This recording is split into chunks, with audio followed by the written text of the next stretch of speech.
ಸತಿಪತಿಗಳಿಬ್ಬರು ಸಹಿತ ಒಳಗಡೆ ಆಗಮನವನ್ನು ಮಾಡಿಕೊಳ್ತಾರೆ. ಗುರುವಿಗೆ ಕಂಬಳಿ ಗದ್ದಿಗೆ ಆಸನವನ್ನಾಗಿ ಮಾಡಿ, ಕಂಬಳಿ ಗದ್ದಿಗೆಯ ಆಸನವನ್ನ ಮಾಡಿ ಆಸನದ ಮೇಲೆ ಆ ಗುರುವಿನನ್ನ ಕೂಡಿಸ್ತಾರೆ. ಸತಿಪತಿಗಳಿಬ್ಬರು ಸಹಿತ ಬಂದು ಪಾದ ಪೂಜೆಯನ್ನ ಮಾಡಿಕೊಂಡು ಗುರುವಿಗೆ ಪ್ರಸಾದವನ್ನ ದೂರ ಸರಿ ಸ್ವಲ್ಪ ಅಲ್ಲಿ ಏನು ಕೆಲಸ ನಿಮ್ಮದು?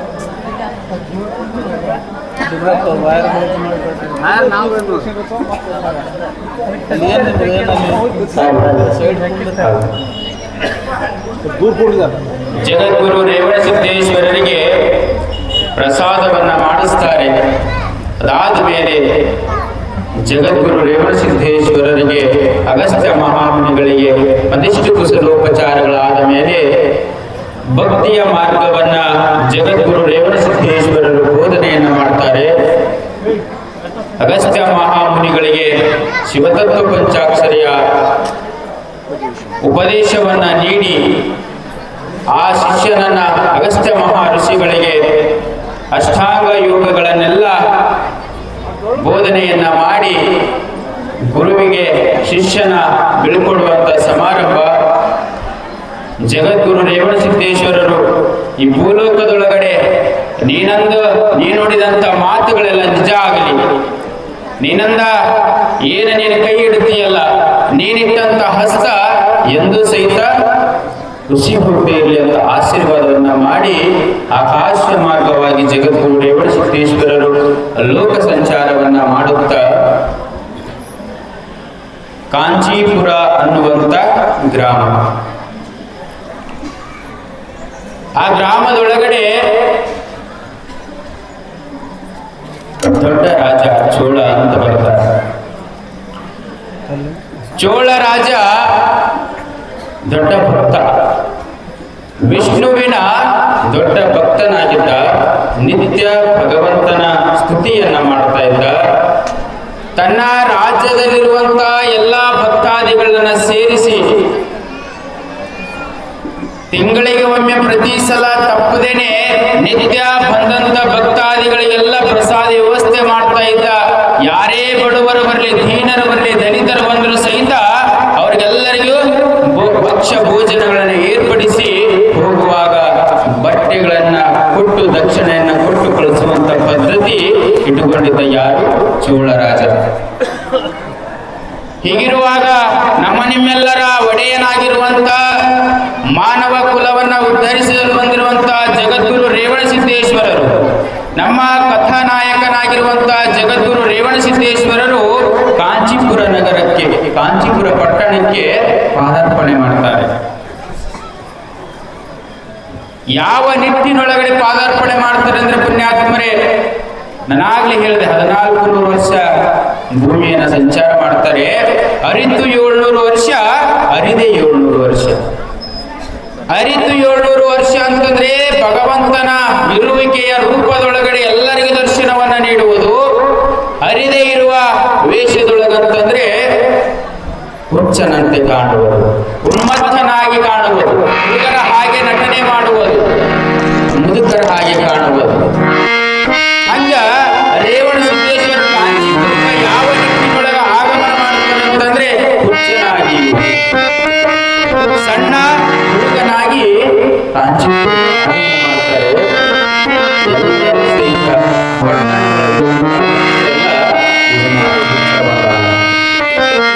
ಇವನು ಯಾರೋ ಉನ್ಮತ್ತನಿದ್ದಾನೆ, ತಲೆ ಕಟ್ಟಂತ ವ್ಯಕ್ತಿ ಇದ್ದಾನೆ.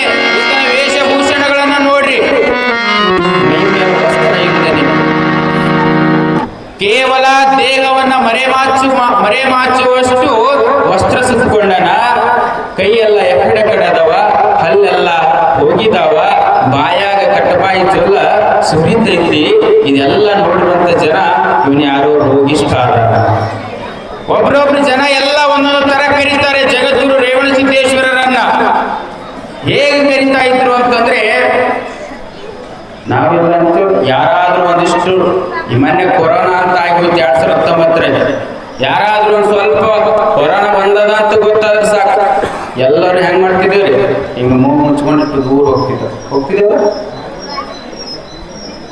ಹಂಗ ಆ ನಿಟ್ಟಿನೊಳಗಡೆ ಇಲ್ಲಿ ಯಾರು ಬಂದ್ರು ಅಂತಂದ್ರೆ ಜಗದ್ಗುರು ರೇವಣಸಿದ್ದೇಶ್ವರರು ಬಂದರು ಭಕ್ತರ ಪರೀಕ್ಷೆಗೋಸ್ಕರವಾಗಿ. ರಾಜ ನಿಜವಾದ ನಿಟ್ಟಿನೊಳಗಡೆ ತನ್ನ ನಿಯಮಬದ್ಧವಾಗಿ ರಾಜನ ನಿಯಮಕ್ಕನುಸಾರವಾಗಿ ರಾಜ್ಯಾಡಳಿತವನ್ನು ಮಾಡ್ತಾ ಇದ್ದಾನೋ ಇಲ್ಲವೋ, ರಾಜ್ಯಭಾರವನ್ನು ಮುಂದುವರಿಸ್ತಾ ಇದ್ದಾನೋ ಇಲ್ಲ ಅನ್ನುವ ನಿಟ್ಟಿನೊಳಗಡೆ ಚೋಳರಾಜನ ರಾಜ್ಯಭಾರವನ್ನು ನೋಡಲು ಸಾಕ್ಷಾತ್ ಭಗವಂತನ ಸ್ವರೂಪಿಯಾಗಿರುವಂತಹ ಜಗದ್ಗುರು ರೇವಣಸಿದ್ದೇಶ್ವರರು ಕಾಂಚೀಪುರಕ್ಕೆ ಆಗಮನ ಮಾಡ್ತಾರೆ. ಪುಣ್ಯಾತ್ಮರೇ, ಅಲ್ಲಿರುವಂತ ಭಕ್ತರೆಲ್ಲ, ಅಲ್ಲಿರುವಂತ ಜನರೆಲ್ಲ ಏನ್ ಮಾಡ್ತಾರೆ ಅಂದ್ರೆ, ಇವನ್ ಯಾರೋ ಹುಚ್ಚು ಬಂದಾನ, ಇವನಿಗೆ ತಲೆ ಕೆಟ್ಟದ, ಇವನ ಮಕ್ಕಳನ್ನು ತಗೊಂಡು ಹೋಗ್ತಾನ, ಮನೆಯೊಳಗಿರುವಂತ ದವಸ ಧಾನ್ಯಗಳನ್ನೆಲ್ಲ ಅಪಹರಣ ಮಾಡ್ತಾನೆ, ಬಂಗಾರ ಬೆಳ್ಳಿಗಳನ್ನೆಲ್ಲ ಕದ್ಕೊಂಡು ಹೋಗ್ತಾನೆ, ಇವ ಹುಚ್ಚನಾಗಿ ನಟಿಸ್ಲಕತ್ತಾನ ಅಂತ ಹೇಳಿ ಒಬ್ರೊಬ್ರು ಬೈತಾರ, ಒಬ್ರೊಬ್ರು ನಿಂದೇ ಮಾತಾಡ್ತಾರ, ಒಬ್ರೊಬ್ರು ಕಲ್ಲೇನೆ ಹೊಡಿತಾರ. ಯಾರು ಬೈಯವರು, ಯಾರು ಹೊಡೆಯವರು, ಯಾರು ನಿಂದಿಸುವರು, ಎಲ್ಲ ಜನರು ಸಹಿತ ರೇವಣಸಿದ್ದೇಶ್ವರರನ್ನ ಗುರುವಾಗಿ ಕಾಣುವುದಿಲ್ಲ. ನೋಡು, ನಾವೆಲ್ಲ ಒಂದು ಸ್ವಲ್ಪ ನಮಗೆ ಕಷ್ಟ ಬಂದದಂದ್ರೆ ನನ್ನಷ್ಟು ಕಷ್ಟ ಯಾರಿಲ್ಲ ಭೂಮಿ ಮೇಲೆ. ನಾವೇನಂದ್ಬಿಡ್ತೀವ್ರಿ, ನಮ್ಮಷ್ಟು ಕಷ್ಟ ಭೂಮಿ ಮೇಲೆ ಯಾರಿಗೂ ಇಲ್ಲ ಅಂತೀವಿ. ನಾವು ಸಾಮಾನ್ಯವಾಗಿರುವಂತ ಮನುಷ್ಯರು, ಇಲ್ಲಿ ಇಡೀ ಲೋಕಕ್ಕ ಕಲ್ಯಾಣ ಮಾಡಲು ಬಂದಿರುವಂತ ಶಿವನ ಅಂಶವೇ ಹೊತ್ತುಕೊಂಡು ಬಂದಿರುವಂತ ರೇವಣಸಿದ್ದೇಶ್ವರ ಪರಿಸ್ಥಿತಿ ಹೆಂಗದಂದ್ರೆ ಹುಚ್ಚನಾಗಿದ್ದಾನ. ಬಾಯಿಯೊಳಗೆಲ್ಲ ಜೊಲ ಸೂರಕತ್ತದ. ನೋಡಿರುವಂತ ಜನ ಎಲ್ಲ ನಿಂದೆ ಮಾತಾಡ್ತಾರ, ಬೈತಾರ, ಉಗಿತಾರ, ಯಾರು ಬಂದು ಹೊಡಿತಾರ, ಊರೆಲ್ಲ ಅದು ಮನೆ ಎಳ್ದಾಡ್ತಾರೆ, ಎಡಕ್ಕೆ ಇಟ್ಕೊಂಡು ಹುಚ್ಚು ಬಂದಾರ, ಹುಚ್ಚು ಬಂದಾರ. ಇಷ್ಟೆಲ್ಲ ಆದರೂ ಸಹಿತ ಜಗದ್ಗುರು ರೇವಣಸಿದ್ದೇಶ್ವರ ಮಕ್ಕದೊಳಗಿರುವಂತ ತೇಜಸ್ಸು ಕಮ್ಮಾಗಿರಲಿಲ್ಲ, ಪ್ರಸನ್ನತೆ ಕಮ್ಮಾಗಿರಲಿಲ್ಲ, ಮುಗುಳ್ನಗೆ ಕಮ್ಮಾಗಿರಲಿಲ್ಲ. ಸದಾ ಮುಗುಳ್ನಗೆಯ ಮೂಲಕ ಎಲ್ಲವನ್ನ ಸ್ವೀಕಾರ ಮಾಡ್ತಾ ಇದ್ರು ಯಾರು? ಜಗದ್ಗುರು ರೇವಣಸಿದ್ದೇಶ್ವರರು. ಹಿಂಗೆ ಸ್ವೀಕಾರ ಮಾಡ್ಕೊಂತ ಹೋಗ್ತಾರೆ. ಎಲ್ಲಿ? ಕಾಂಚೀಪುರದ ಚೋಳರಾಜನ ಅರಮನೆ ಅಂತ ಸಾಕ್ತಾರೆ. ಅರಮನೆಯ ಹತ್ರ ಹೋದ ಕೂಡಲೇ ಜೋರಾಗಿ ಶಿವ ಭಜನೆ, ಕೀರ್ತನೆ ಹಾಡುವುದು, ಭಗವಂತನನ್ನ ಸ್ತುತಿಸುವುದು, ಹೊಗಳುವುದು ಎಲ್ಲ ರೇವಣಸಿದ್ದೇಶ್ವರ ಕಿವಿಗೆ ಬೀಳುತ್ತದ. ನಾನಿರುವಂತ ನಿಜವಾದ ಸ್ಥಾನ ಇಲ್ಲೇ ಇದ್ದೀನಿ, ಇಲ್ಲಿದೆ ನಾನಿರುವಂತ ನಿಜವಾದ ಸ್ಥಾನ ಅಂತ ಹೇಳಿ ವಿಷ್ಣುವಿನ ದರ್ಶನಕ್ಕಾಗಿ ಏನ್ ಮಾಡ್ತಾರೆ ಅಂದ್ರೆ ಜಗದ್ಗುರು ರೇವಣಸಿದ್ದೇಶ್ವರರು ಅರಮನೆ ಒಳಗ ಪಾದಾರ್ಪಣೆ ಮಾಡಕ್ ಹೋಗ್ತಾರ. ಅರಮನೆಯ ದ್ವಾರದೊಳಗಡೆ ನಿಂತಿರುವಂತ ದ್ವಾರಪಾಲಕರು ಏನ್ ಮಾಡ್ತಾರೆ ಅಂದ್ರೆ, ಇನ್ನೇನು ದ್ವಾರಪಾಲಕರನ್ನ ದಾಟಿ ಅರಮನೆ ಒಳಗಡೆ ಪಾದಾರ್ಪಣೆ ಮಾಡಬೇಕು. ದ್ವಾರಪಾಲಕರು ಸ್ವಲ್ಪ ಮರೆತು ನಿಂತಿದ್ರೆ ಆಜುಬಾಜು ನೋಡ್ತಾರೆ. ಇಬ್ರು ದ್ವಾರಪಾಲಕರು ಬಂದು ರೇವಣಸಿದ್ದೇಶ್ವರನ್ನ ನೋಡಿ, ಇವನ್ ಯಾರೋ ಹುಚ್ಚು ಒಳಗೆ ಹೊಂಟಾನ, ರಾಜರು ನೋಡಿದ್ರ ನಮ್ಮನ್ನೇನ್ ಮಾಡ್ತಾರೋ ಹಾಕಿ ಬಿಡ್ತಾರೋ, ರೆಡಿ ಯಾರ ಹುಚ್ಚು ಓಡ್ ಹೊಂಟಾನಂತ ತಿಳ್ಕೊಂಡು ಹೇಳಿ ಇಬ್ರು ದ್ವಾರಪಾಲಕರು ಏನ್ ಮಾಡ್ತಾರಂದ್ರೆ ಓಡೋಡಿ ಇನ್ನೇನು ದ್ವಾರಪಾಲಕದ ಒಳಗಡೆ ಬಲಗಾಲನ ಹಾಕಬೇಕು ಜಗದ್ಗುರು ರೇವಣಸಿದ್ದೇಶ್ವರರು. ಆ ಇಬ್ಬರು ದ್ವಾರಪಾಲಕರು ಏನ್ ಮಾಡ್ತಾರಂದ್ರೆ ಓಡಿ ಹೋಗಿ ಜಗದ್ಗುರು ರೇವಣಸಿದ್ದೇಶ್ವರ ಎಡಗೈಯನ್ನ ಬಲಗೈಯನ್ನ ಎತ್ತಿ ಹಿಡಿದು ಹೊರಗೆ ಎಳ್ಕೊಂಡು ಬರ್ತಾರೆ. ಹೊರಗೆ ಎಳ್ಕೊಂಡು ಬಂದು ಅರಮನೆ ಹೊರಗಡೆ ಇವನು ಯಾರೋ ಹುಚ್ಚಾದನಂತ ಹೇಳಿ ಜಾಡ್ಸ್ ದಬ್ಬಿಸಿ ಬಿಡ್ತಾರ. ರೇವಣಸಿದ್ದೇಶ್ವರ ಅರಮನೆ ಹೊರಗೆ ಹೋಗಿ ಬೀಳ್ತಾರ ಒಂದು ಸ್ವಲ್ಪ ದೂರ. ನೋಡ, ನಾವೆಲ್ಲ ಇವತ್ತಿನ ದಿವಸ ರೇವಣಸಿದ್ದೇಶ್ವರ ಏನಂತ ಪೂಜೆ ಮಾಡ್ತಾ ಇದ್ದೇವೆ? ಜಗದ್ಗುರುಗಳು ಅಂತ. ಗುಡಿಯೊಳಗ ಮೂರ್ತಿಯನ್ನು ಇಟ್ಟಿದ್ದೇವೆ, ಆತನಿಗಾಗಿ ಹಾಡ್ತಾ ಇದ್ದೇವೆ, ಹೊಗಳುತ್ತಾ ಇದ್ದೇವೆ. ನಾವೆಲ್ಲ ಪೂಜೆ ಪುನಸ್ಕಾರಗಳನ್ನ, ರುದ್ರಾಭಿಷೇಕ, ನಮ್ಮ ಹೋಮನ ಹವನವನ್ನ ಮಾಡಿ ನಿತ್ಯ ಭಗವಂತನಿಗೆ ತೃಪ್ತಿ ಆಗಂತ ಅರ್ಪಣೆ ಮಾಡ್ತಾ ಇದ್ದೇವೆ. ಅಂತ ಜಗದ್ಗುರು ರೇವಣಸಿದ್ದೇಶ್ವರರಿಗೆ ಇಂಥ ಕಷ್ಟ ಬರ್ತದೆ. ಬಂದು ಕೂಡ ರೇವಣಸಿದ್ದೇಶ್ವರ ಏನು ಮನ ಅಂದುಕೊಳ್ಳಿಲ್ಲ, ಮತ್ತೆ ಹಸನ್ಮುಖಿಯಾಗಿ ಮೇಲೆ ಹೇಳ್ತಾರೆ. ಮತ್ತೆ ಹಸನ್ಮುಖದಿಂದ ಪ್ರಸನ್ನತೆಯಿಂದ ಮೇಲೆದ್ದು ಮತ್ತೆ ಒಳಗಡೆ ಹೋಗಕ್ಕೆ ಪ್ರಾರಂಭ ಮಾಡ್ತಾರ. ಈತ ನಿಜವಾಗಿ ಹುಚ್ಚಾದನಂತ ಹೇಳಿ ಎಷ್ಟು ಸಲ ಹೇಳಬೇಕು ನಿನಗಂತ ಹೇಳಿ ದ್ವಾರಪಾಲಕರು ಏನ್ ಮಾಡ್ತಾರಂದ್ರ, ಯಾವ ಸಲ ಎರಡು ಕೈ ಹಿಡಿದಿದ್ರು, ಈ ಸಾರಿ ಏನ್ ಮಾಡ್ತಾರಂದ್ರ ಜಗದ್ಗುರು ರೇವಣಸಿದ್ದೇಶ್ವರರ ಕುತ್ತಿಗೆಗೆ ಅವರಿಬ್ರು ಸಹಿತ ಕೈ ಹಾಕ್ತಾರ. ಕೈ ಹಾಕಿ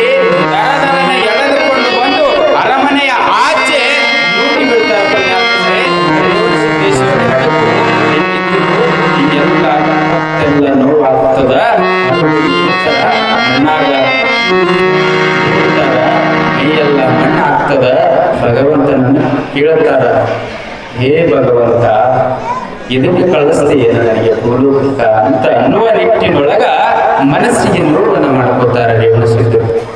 ಯಾವಾಗ ರೇವಣಸಿದ್ದೇಶ್ವರರ ಮನ ನೋಯಿತು ಅವಾಗ ಚೋಳ ರಾಜ ನಿತ್ಯ ಕಾಲದಲ್ಲಿ ಭಜಿಸುವಂತ ವಿಷ್ಣುವಿನ ಮೂರ್ತಿ ಒಮ್ಮೆಲೆ ಅಲಗಾಡಕ್ಕೆ ಪ್ರಾರಂಭ ಆಯಿತು. ಎಲ್ಲರೂ ಎಷ್ಟು ಅಭಿಷೇಕಗಳನ್ನು ಮಾಡ್ತಾ ಇದ್ದಾರೆ, ಮಂತ್ರಗಳನ್ನು ಪಠನೆ ಮಾಡ್ತಾ ಇದ್ದಾರೆ, ವಾದ್ಯ ವೈಭವಗಳನ್ನು ಬಾರಿಸ್ತಾ ಇದ್ದಾರೆ. ಎಲ್ಲವನ್ನ ಮಾಡಿದ್ರು ಸಹಿತ ವಿಷ್ಣುವಿನ ಮೂರ್ತಿ ಅಲಗಾಡಕ್ಕೆ ಪ್ರಾರಂಭ ಆಯಿತು. ಎಲ್ಲರೂ ನೆನೆದಿರುವಂತ ಜನರೆಲ್ಲರೂ ಸಹಿತ ಗಾಬರಿ ಆಗಕ್ಕೆ ಪ್ರಾರಂಭ. ಏನು ವಿಚಿತ್ರ, ಇದೆಲ್ಲಿಗೆ ಹೊಂಟಿತ್ತು? ನಾವೆಲ್ಲ ನಿತ್ಯ ಭಗವಂತನಿಗೆ ಅರ್ಪಣೆಯನ್ನು ಮಾಡುವಂತ ಪೂಜೆ ಇವತ್ತು ಏನೋ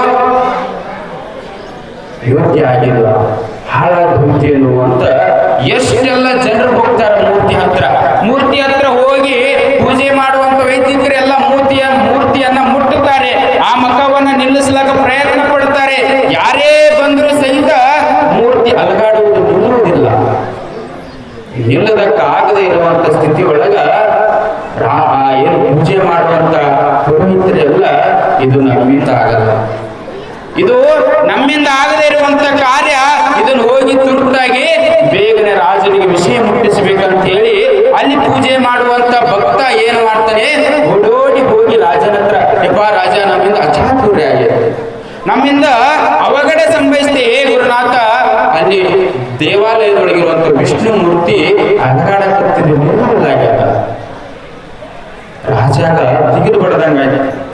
ಅಲ್ಲ, ನಿತ್ಯ ಭಗವಂತನನ್ನ ಆರಾಧಿಸುವಂತ ಭಕ್ತ ನಾನು, ದೊಡ್ಡ ರಾಜ ಆಗಿದ್ರು ಕೂಡ ಅಹಮನಲ್ಲಿ ತಿರುಗಾಡದೇ ಇರುವಂತ ಸಾತ್ವಿಕ ಹೃದಯದಿಂದ ಭಗವಂತನಿಗೆ ಮನಮುಟ್ಟಿ ಪೂಜೆ ಮಾಡುವಂತ ಸಂದರ್ಭದೊಳಗ ನನ್ನಿಂದ ಅದೇನು ಅಚಾತುರ್ಯ ಆಯ್ತು, ಬಿಡಿ ನೋಡೋಣ ಅಂತ ಹೇಳಿ ಏನೋ ಆ ಪುರೋಹಿತರು ಒಡಗೂಡಿಕೊಂಡು ರಾಜ ಓಡಿ ಬರ್ತಾನೆ ಗರ್ಭಗುಡಿ ಹತ್ರ. ನೀವೆಲ್ಲ ಕೇಳ್ರಿ, ರಾಜ ಸಹಿತ ಏನ್ ಮಾಡ್ತಾನೆ, ಪುರೋಹಿತರನ್ನು ಒಳಗೂಡಿಕೊಂಡು ಗರ್ಭಗುಡಿ ಅಂತ ಓಡಿ ಬರ್ತಾನೆ. ಪುಣ್ಯಾತ್ಮಗೆ ಓಡಿ ಬಂದ ರಾಜ ನೋಡ್ತಾನೆ, ವಿಷ್ಣುವಿನ ಮೂರ್ತಿ, ಬೆಳ್ಳಿಯ ಮೂರ್ತಿ, ಚಿನ್ನದ ಮೂರ್ತಿ ಏನ್ ಮಾಡ್ತಾ ಇತ್ತು ಅಂತಂದ್ರೆ ಒಂದೇ ಸಮನೆ ಕತ್ತನ್ನ ಅಲಗಾಡಿಸಕ್ಕಾಗ್ತಿದ್ವಿ. ರಾಜ ಅಂತಾನ, ಇದು ಈ ನಮನೆ ಕತ್ತ ಅಳಗ್ಯಾಡಕತ್ತೈತಿ ಅಂತಂದ ಮ್ಯಾಲ ಈ ಪೂಜೆ ಯೋಗ್ಯ ಆಗಿಲ್ಲ, ಇನ್ನು ಮತ್ತೆ ಎಂತ ಪೂಜೆ ಮಾಡಮ್ರಿ ಅಂತ ಮಂತ್ರಿ ಕೇಳ್ತಾನ. ನೋಡು, ದೇಶದೊಳಗ ಯಾರು ಅತ್ಯುನ್ನತವಾಗಿ ಶ್ರೇಷ್ಠತೆಯಿಂದ ಪೂಜೆಗಳನ್ನು ಮಾಡ್ತಾರೆ, ಹೋಮ ಮಾಡ್ತಾರೆ, ಹವನ ಮಾಡ್ತಾರೆ, ವೈದಿಕದಲ್ಲಿರುವಂತ ಶ್ರೇಷ್ಠತೆಯನ್ನು ಅರ್ತಿರುವಂತ ಮಹಾನ್ ಪಂಡಿತರನ್ನೆಲ್ಲ ಕರೆಸ್ರಿ, ಎಷ್ಟರೇ ಹೋಮ ಹೂಡ್ರಿ, ಎಷ್ಟರೇ ಯಾಗಗಳ ಮಾಡ್ರಿ, ಒಟ್ಟಿನಲ್ಲಿ ನನ್ನ ಭಗವಂತ ತೃಪ್ತಿ ಆಗಬೇಕು, ವಿಷ್ಣುವಿನ ಮೂರ್ತಿ ನಿಲ್ಲಬೇಕು ಅಂತ ಯಾರು ರಾಜ ಅಲ್ಲಿರುವಂತ ಸೈನಿಕರಿಗೆಲ್ಲ ಹೇಳ್ತಾನೆ. ಮಂತ್ರಿಗೆ ಆದೇಶ ಮಾಡ್ತಾನೆ, ನೋಡು, ಹಳ್ಳಿಗೆ ಡಂಗುರವನ್ನ ಸಾರಿಸು, ರಾಜ್ಯಕ್ಕೆ ಡಂಗುರವನ್ನ ಸಾರಿಸು. ಎಲ್ಲಿ ಏನಾಗೈತಿಲ್ಲ ಇವತ್ತಿನ ದಿವಸ ಚೋಳ ಆಸ್ಥಾನದಲ್ಲಿ ಅಲಗಾಡುವಂತ ವಿಷ್ಣುವಿನ ಮೂರ್ತಿ ನಿಲ್ಲುವ ಹಾಗೆ ಯಾರು ಪೂಜೆ ಮಾಡ್ತಾರೆಯೋ ಆ ಮಾಡಿರುವಂತ ಪೂಜೆ ಯೋಗ್ಯ ಆಗಿ ವಿಷ್ಣುವಿನ ಮೂರ್ತಿ ನಿಂತಿದ್ದೇ ನಿಜ ಆಗಿತ್ತು ಅಂತಂದ್ರೆ ಚೋಳ ರಾಜ ತನ್ನ ಅರ್ಧ ರಾಜ್ಯವನ್ನೇ ಬರೆದು ಕೊಡ್ತಾನಂತ ಹೇಳಿ ಡಂಗುರವನ್ನ ಸಾರಿಸುವಂತ ಯಾರು ರಾಜ ಮಂತ್ರಿಗೆ ಉಪದೇಶ ಮಾಡ್ತಾರೆ. ಆದೇಶ ಕೊಟ್ಟ ತಕ್ಷಣ ಮಂತ್ರಿ ಕೆಲಸ ಪ್ರಾರಂಭ ಮಾಡ್ತಾನೆ. ರಾಜಗಳು ಡಂಗ್ರ ಹಾಕ್ತಾನೆ. ಮೂಲೆಯಿಂದ ಪುರೋಹಿತರನ್ನೆಲ್ಲ ಕಳಿಸ್ತಾರೆ, ವೈದಿಕರನ್ನೆಲ್ಲ ಕಳಿಸ್ತಾರೆ. ಹೋಮ ಹವನ ಯಾಗ ಎಲ್ಲರನ್ನ ಪಂಡಿತರನ್ನ ಬಲ್ಲಂತ ಪಂಡಿತರನ್ನೆಲ್ಲ ಕರ್ಕೊಂಡು ಬಂದು ಆ ರಾಜ್ಯದೊಳಗೆ ನಿಲ್ಲಿಸ್ತಾನೆ. ಎಲ್ಲರೂ ಪ್ರಾರಂಭ ಮಾಡ್ತಾರೆ ಹೋಮಗಳನ್ನು. ಭಗವಂತ ಪ್ರಾರಂಭ ಎದಕ್ಕೂ ಮೆಚ್ಚುವುದಿಲ್ಲ. ನಿಜವಾದ ಭಕ್ತಿ ಪ್ರಿಯ ನಮ್ಮ ಕೂಡಲ ಸಂಗಮ ದೇವ ಅಂತ ಬಸವಣ್ಣವ್ರು ಹೇಳಿದಂಗ ಹೋಮ ಎಲ್ಲ ಪ್ರಾರಂಭ ಮಾಡ್ತಾರೆ. ವಿಷ್ಣುವಿನ ಮೂರ್ತಿ ಬಹಳ ಅಳಗಾಡ್ತಾ ಇತ್ತು. ಒಂದು ಮಟ್ಟಿಗೆ ಸ್ವಲ್ಪ ಸುಳುವಾಯಿತು. ಆದ್ಮ್ಯಾಲ ಆದ್ರೂ ಸಹಿತ ರಾಜನಿಗೆ ಸಮಾಧಾನ ಆಗಿಲ್ಲ. ಏನು ಮಾಡ್ಬೇಕಪ್ಪ ಭಗವಂತ ಅಂತ ಕಾಯ್ಕೊಂಡು ನಿಂತಾದ ಮ್ಯಾಲ ಒಂದು ದಿನ ಇದಕ್ಕೆ ನೀನೇ ದಾರಿ ತೋರಿಸಬೇಕು ಭಗವಂತ ಅಂತ ಹೇಳಿ ಅವತ್ತೊಂದು ರಾತ್ರಿ ಎಲ್ಲರೂ ಸಹಿತ ಭಜನೆ ಒಳಗೆ ಪ್ರಾರಂಭಗೊಂಡು ಯಾರಿಗೂ ಸಹಿತ ನಿದ್ದೆ ಬರಲಿಲ್ಲ. ವಿಷ್ಣುವಿನ ಮೂರ್ತಿಗೆ ಏನೋ ಅಚಾತುರ್ಯಾಗಿರ ಮುಂದೆ ನಮ್ಮ ರಾಜ್ಯಕ್ಕ ಏನೋ ಕಂಟಕ ಬರ್ತದ ಅನ್ನುವ ನಿಟ್ಟಿನೊಳಗೆ ಎಲ್ಲರೂ ಭಜನೆ ಮಾಡಾಕತ್ತರು. ರಾಜ ಹೋಗಿ ಮಂಚದ ಮ್ಯಾಲ ಇದೆಂತಹ ಸ್ಥಿತಿ ಬರ್ತಂತ ಹೇಳಿ ಮಂಚಕ್ಕೆ ಹಿಂಗೆ ಟುಪ್ಪು ಹೊರಕೊಂಡು ಕುಂತ ಸ್ವಲ್ಪ ಕಣ್ಣು ಮುಚ್ಚದ ಅರ್ಧಂಬರ್ಧ ನಿದ್ದೆ. ತೃಪ್ತಿಯಾದಂತ ನಿದ್ದೆ ಇಲ್ಲ, ಅರ್ಧಂಬರ್ಧ ನಿದ್ದೆ ಒಳಗ ಒಬ್ಬಕ್ಕೆ ಅಮ್ಮ ಏಕಮನಾಥೇಶ್ವರ ದೇವಾಲಯ ಅಂತ ಬರ್ತೈತಿ, ಏಕಮನಾಥೇಶ್ವರ ಅಂತ. ಆ ದೇವಾಲಯ ಶಿವ ಮತ್ತು ಪಾರ್ವತಿ ಮದುವೆ ಆಗಿರುವಂತ ಸ್ಥಳ ಅಂತ ಬರ್ಕೊಂಡು ಬರ್ತಾರೆ ಪುರಾಣಿಕರು. ಆ ಸ್ಥಳದೊಳಗ ಆ ದೇವಿ ಎದಳೆ, ಆ ದೇವಿಗೆ ಹೋಗಿ ಏನಾದ್ರೂ ಸಮಸ್ಯೆದ ಪರಿಹಾರ ಸಿಗುತ್ತದಂತ ಹೇಳಿ ರಾಜ ಆ ದೇವಿಯನ್ನ ಮನಮುಟ್ಟಿ ನೆನೀತಾನ. ನೆನೆದ ಮ್ಯಾಲ ಆ ತಾಯಿ ಆ ರಾಜನ ಸ್ವಪ್ನದೊಳಗೆ ಬರ್ತಾಳೆ. ಭಗವಂತ ಸ್ವಪ್ನದೊಳಗೆ ಕನಸುಗಳೊಳಗೆ ಯಾಕೆ ಬರಲ್ಲ ಏನಂತಂದ್ರೆ ನೀನು ಮಾಡಿದ ರಾಜ ಕೈ ಮುಟ್ತಾನೆ, ಹಿಂದಿ ಏನಾಗೈತಿ ಕ್ಷಮ ಮಾಡು, ಅದಕ್ಕೆ ಏನ ಪರಿಹಾರ ಕೂಡಲೇ ರಾಜಾಗ ಆ ತಾಯಿ ಸಾಕ್ಷಾತ್ ಪರಮಾತ್ಮನ ಮಡದಿಯಾಗಿರುವಂತ ಪಾರ್ವತಿ ದೇವಿ ಆ ರಾಜನಿಗೆ ಬೋಧನೆ ಮಾಡ್ತಾಳೆ. ಅದೇನು ಬೋಧನೆಯನ್ನ ಮಾಡ್ತಾಳೆ, ಅದೇನು ಪರಿಹಾರವನ್ನ ಹೇಳ್ತಾಳೆ ಅನ್ನುವಂಥ ವಿಷಯವನ್ನ ಮತ್ತೆ ನಾಳೆ ದಿವಸದ ಮುಂದೆ ವಿಷಯವನ್ನು ವಿಸ್ತಾರ ಮಾಡ್ಕೊಂಡು ಬರೋದಾಗುತ್ತೆ. ಪುಣ್ಯಾತ್ಮರೇ, ರೇವಣಸಿದ್ದೇಶ್ವರರ ಪವಾಡಗಳು ಹಲವಾರಿವೆ. ಹಾಗಾಗಿ ಸಮಯದ ಅಭಾವ ಇರುವ ಕಾರಣದಿಂದ ಪೂಜ್ಯರು ಇವತ್ತಿನ ದಿವಸ ಈ ಕಾರ್ಯಕ್ರಮದ ದಿವ್ಯ ಸಾನ್ನಿಧ್ಯವನ್ನು ವಹಿಸಿಕೊಂಡಿದ್ದಾರೆ. ಆ ಪೂಜ್ಯರಿಗೆ ನಿಮ್ಮೆಲ್ಲರೂ ಉದ್ದೇಶಿಸಿ ಈ ಕಾರ್ಯಕ್ರಮವನ್ನು ಉದ್ದೇಶಿಸಿ ಆಶೀರ್ವಚನದ ನುಡಿಗಳನ್ನು ನುಡಿಯಲಿದ್ದಾರೆ. ಹಾಗಾಗಿ ನಾವೆಲ್ಲರೂ ಆ ಪೂಜ್ಯರಿಗೆ ಅನ್ನು ಮಾಡಿಕೊಡುವ ನಿಟ್ಟಿನೊಳಗಡೆ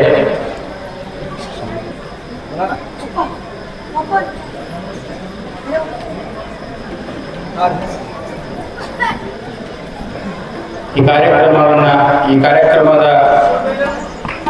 6ನೇ ದಿನದ ದಿವ್ಯ ಸಾನ್ನಿಧ್ಯವನ್ನು ವಹಿಸಿಕೊಂಡಿರುವಂತ ಶ್ರೀ ಶ್ರೀ ಪರಮಪೂಜ್ಯ ಸುಗುರೇಶ್ವರ ಪರಮಪೂಜ್ಯರಿಗೆ ಊರಿನ ಗ್ರಾಮಸ್ಥರು ಎಲ್ಲಾಲಿಂಗ ಹಿರೇಗುರುಗಳು ಬಂದು ಆ ಪೂಜ್ಯರಿಗೆ ಭಕ್ತಿಯ ಪೂರ್ವಕ ಗೌರವವನ್ನು ಸಮರ್ಪಣೆ ಮಾಡಿ ಆ ಗುರುವಿನ ಕೃಪೆಗೆ ಪಾತ್ರರಾಗಿ ಆ ಮಹಾನೀಯರಲ್ಲಿ ವಿಜ್ಞಾಪನೆ ಆದಷ್ಟು ಬೇಗನೆ ಬರಬೇಕು, ಸಮಯದ ಅಭಾವ ಇರುವುದರಿಂದ.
ಇದೀಗ ಇವತ್ತಿನ ಸಾನ್ನಿಧ್ಯ ವಹಿಸಿಕೊಂಡಿರುವಂತಹ ಪರಮಪೂಜ್ಯ ಶ್ರೀ ಸುಗುರೇಶ್ವರ ಪರಮಪೂಜ್ಯರಿಂದ ಕಾರ್ಯಕ್ರಮದ ಆಶೀರ್ವಚನ ನುಡಿಗಳು. ತಾವೆಲ್ಲರೂ ಶಾಂತ ರೀತಿಯಿಂದ ಕುಳಿತುಕೊಂಡು ಆಶೀರ್ವಚನವನ್ನು ಆರಿಸಬೇಕಾಗಿ ತಮ್ಮೆಲ್ಲರೂ